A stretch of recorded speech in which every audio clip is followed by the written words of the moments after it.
So this might be a difficult topic for some of you. Uh, the story we were born to live. So first of all, what do I mean with story? Uh, so we tell ourselves stories all the time. When you take everything you think seriously, when you take everything that the thinking mind is saying, if you take it for like being reality, then that's what I call a story. So, um, yeah, I just met this couple from Australia. They're here only a couple of days, and yeah, I hear them tell a story again and again and again, and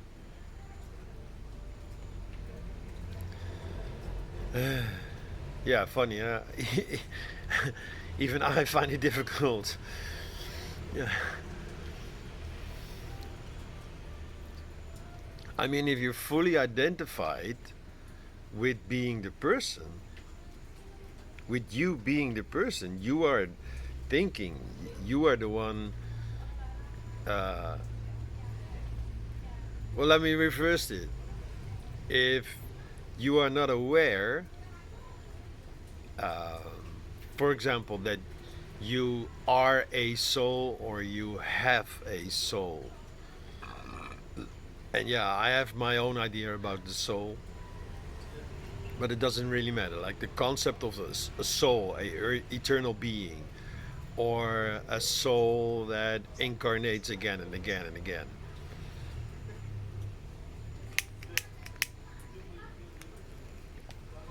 For most people, this is just an idea, a concept. It's something you believe or you don't believe. And yeah, if you were not raised religious, then yeah, soul pretty much is, you know, useless. I mean, if you at least believe that after death there's life, then there must be something that survives. Huh? So your physical body dies, you die, but something remains. And then, yeah, if you believe in reincarnation, yeah, then you already know, like, I am coming back. But who is this I that is coming back? And who is this that when you die move on? And some believe that it's your ghost or your spirit. um, your memory lives on. Yeah, and I don't know if I want to talk about Elon Musk, but he is definitely uh, afraid of dying, afraid of disappearing. He probably doesn't believe in a soul. Uh, he probably believes that when his physical body dies, everything he is dies with him. So yeah, everything he's doing, everything he's building, is just preparation for him transferring his consciousness. I think he really believes this is possible, to transfer his consciousness into a artificial body.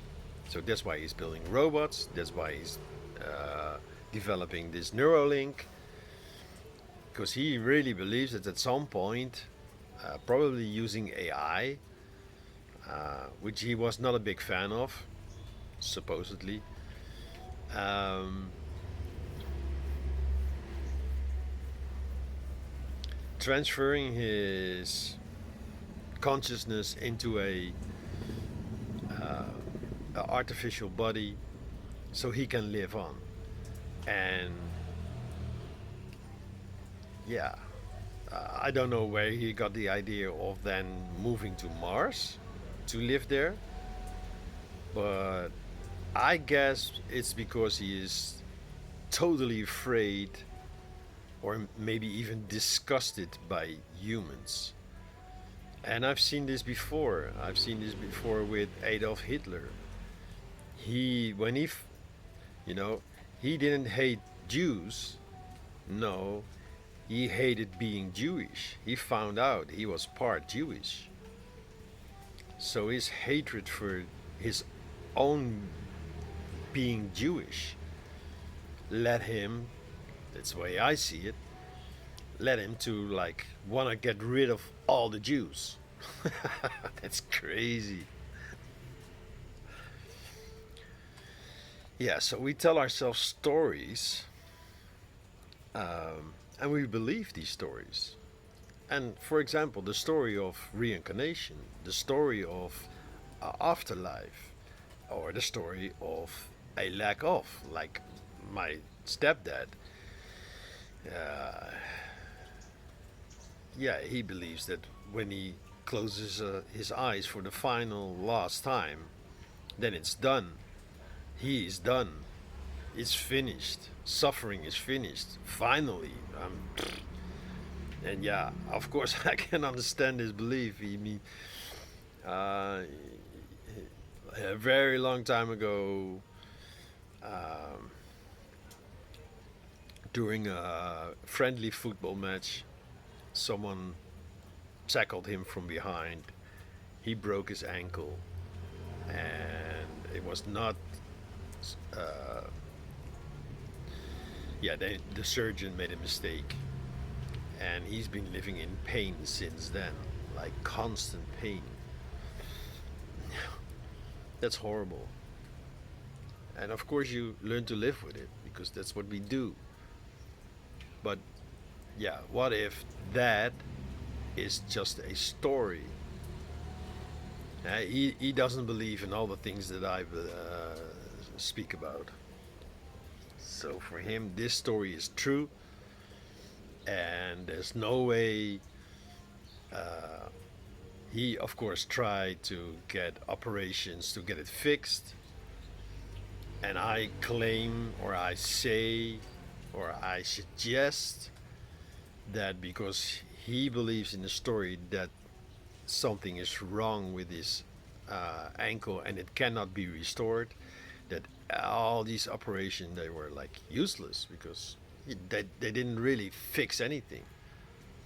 And I I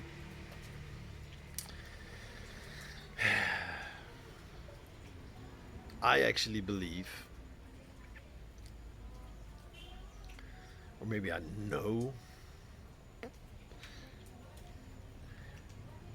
that because he believes the story that it can't be fixed, that it's like permanent, this is his reality. And this has stayed his reality all this time because, it's he's stuck in this belief.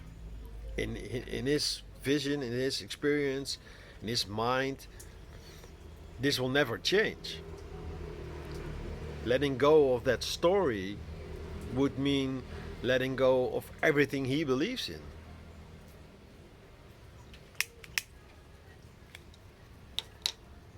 So, of course, we always had discussions.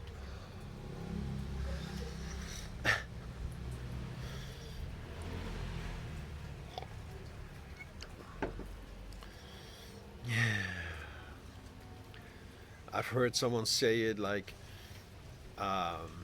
people awakening now, but some they've been fed lies all over, uh, all throughout their lives, and these lies became their reality, and they will die for it. They will die for these lies. They will protect these lies with their life because it's their livelihood. It's what gives them meaning. So of course you're not gonna let go because it means like, oh, I remember. Whoa, yeah, that was like this is a good example when I was doing ayahuasca for the first time, I had these. I had expectations because I've worked not with plant medicine, but I've worked with I took mushrooms recreationally, like for fun, and then I had like these weird experiences when ice floats on water, so it does this, but you barely see it. But yeah, when I took mushrooms, it was like this. So I was skating like this. Everybody was looking, like moms, dad, kids, families on the ice. They were looking at me like, what the freak? And I was skating like, whoa. I was in a different reality. Yeah, these are this is where it all started for me, like seeing through reality, have like a different, and you can also call this a story. So, um,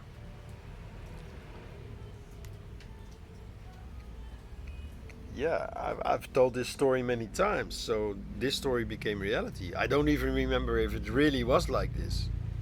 It's people, my friends, they told me, yeah, you were skating like this, and I only had the experience of that the ice really was doing this. And it's same with dreams, they're so real for me that what's the difference really? And there's been philosophical, so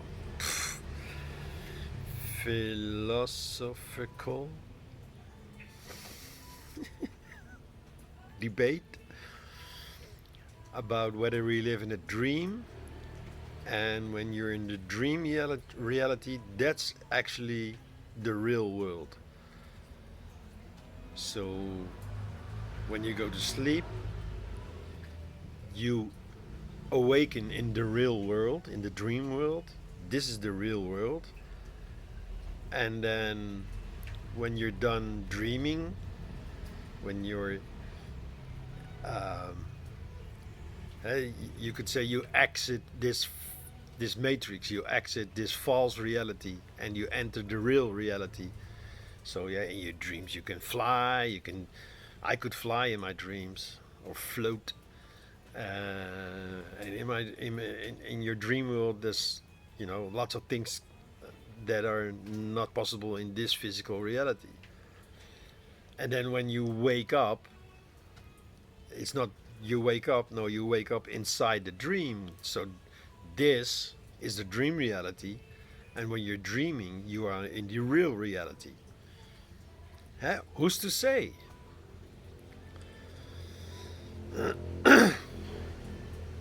Same with, yeah, when you die.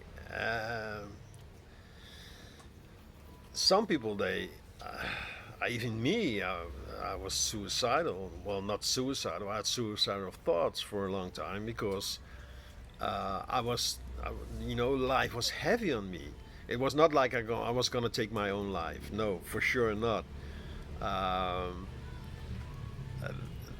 I, that didn't feel right to me. But yeah, life was so heavy that at some point I even prayed to God, because even though I don't believe in God in the sense that most Christians and other religions do, but I prayed to God, please, please release me of this heavy burden. Come take me away. I'm so done with this pain. I cannot take it anymore.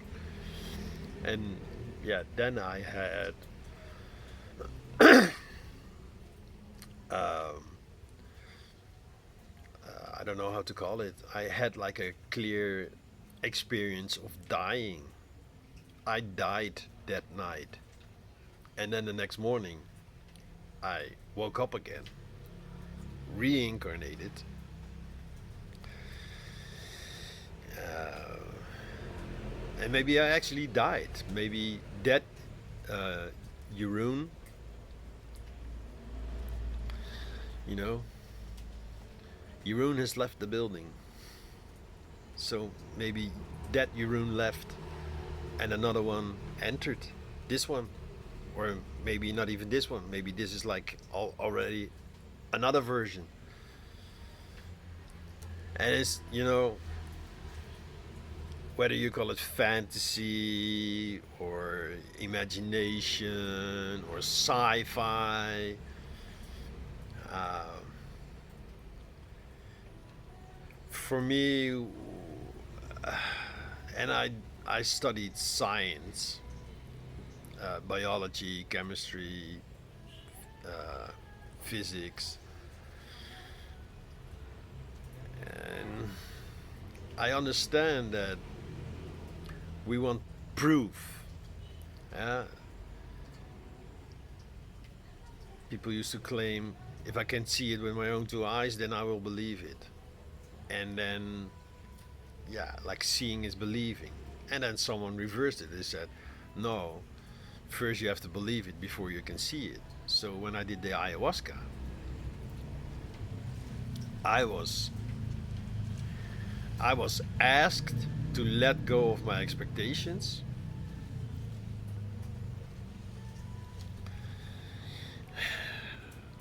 And there was so much resistance that my body was shaking. And I remember my girlfriend handing over my guitar, but I was like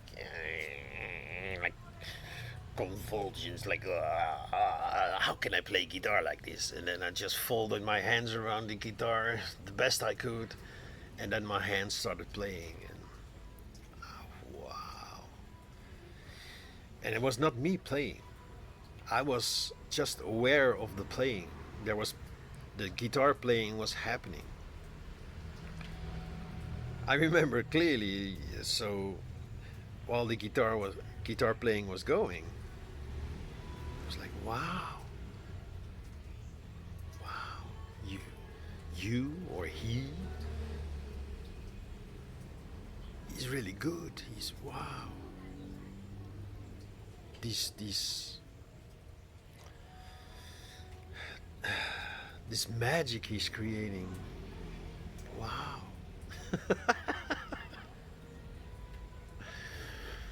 And then at some point, I think it was like the second session ceremony or the third ceremony, I was offered a choice. Like, listen, there's like 7 stages, 7. You are now in stage 3, level 3. Do you want to experience level 4? I said, yeah, maybe. Yeah, then you have to let go. And I was thinking, then I have to puke because I don't like puking, you know. But yeah, it's a purging. But what she basically said, the mother, they call her the mother or the grandmother, Mother Ayahuasca. Uh, what she basically said is let go of control.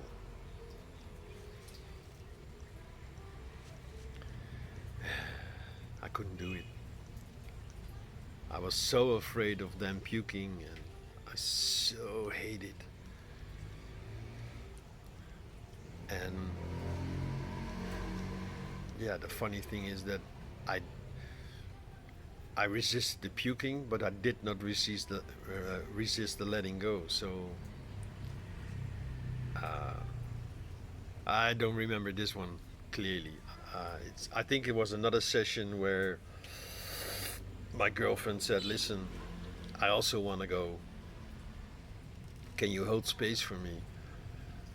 And yeah, then it was me sitting upright. Yes, of course, I will be your space holder. And yeah, she said, please take over. I cannot hold it anymore. I cannot keep hold back anymore. I have to go.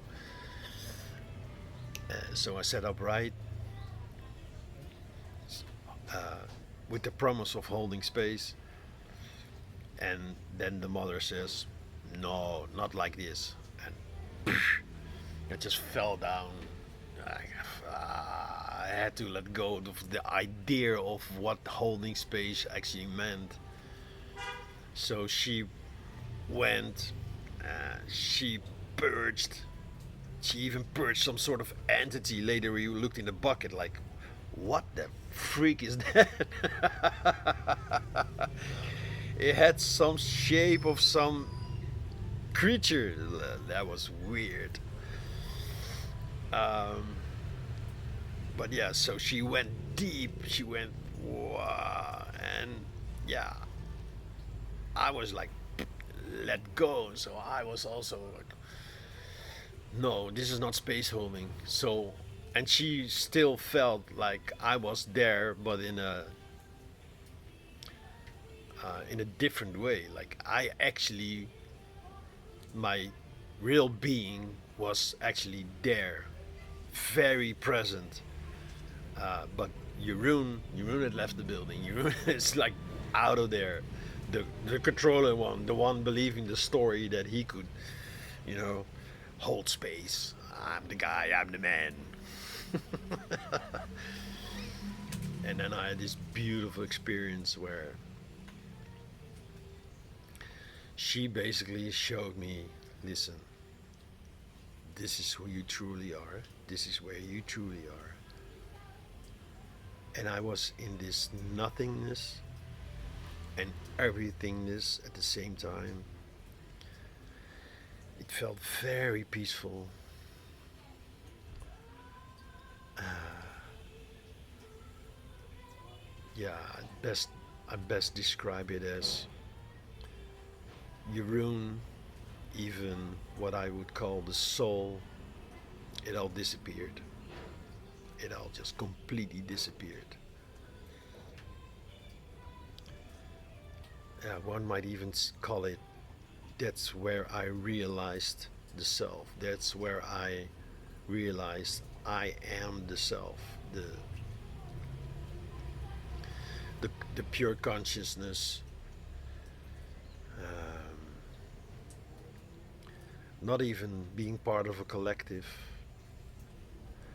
No, no,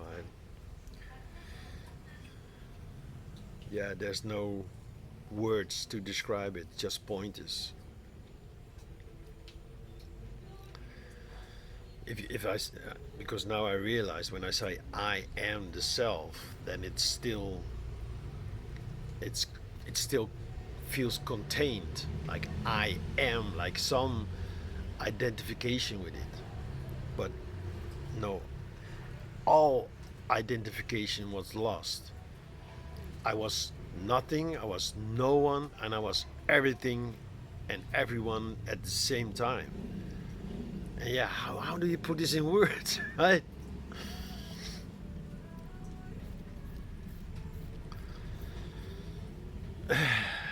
So, what I want to say to wrap it all up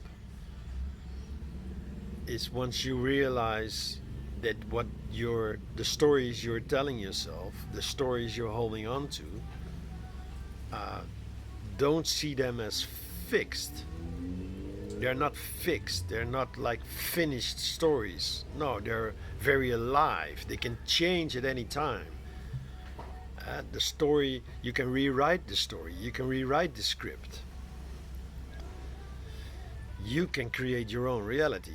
You're doing it at every moment, from moment to moment to moment. You are creating your own reality. But yeah, that remains a concept for most people, like a nice idea, or maybe even a story they love to believe or love to agree with. But if you're not aware of your unconscious or your subconsciousness uh, sabotaging it, or your blueprint saying, no, listen, this is your path. You can sway a little, but no, this is your path. And I don't mean predestined. No, It's not like that's also really, again, we have such boxed in stories. We believe in this story because it's comfortable. It's what you know. And this is what especially plant medicine and trance work and hypnosis and all the things I've done to actually expand the box, to look out the box, to go get out of the box, to look beyond the box.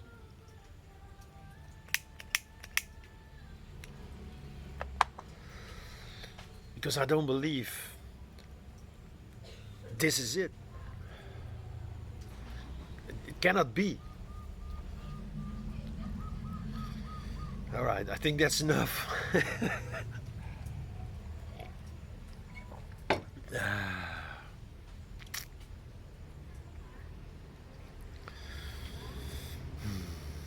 Yeah, I will link a video where I think I also explain about thinking outside the box, of stepping out of the box. I will link it in the in the end screen. You can click it here or here. Yeah.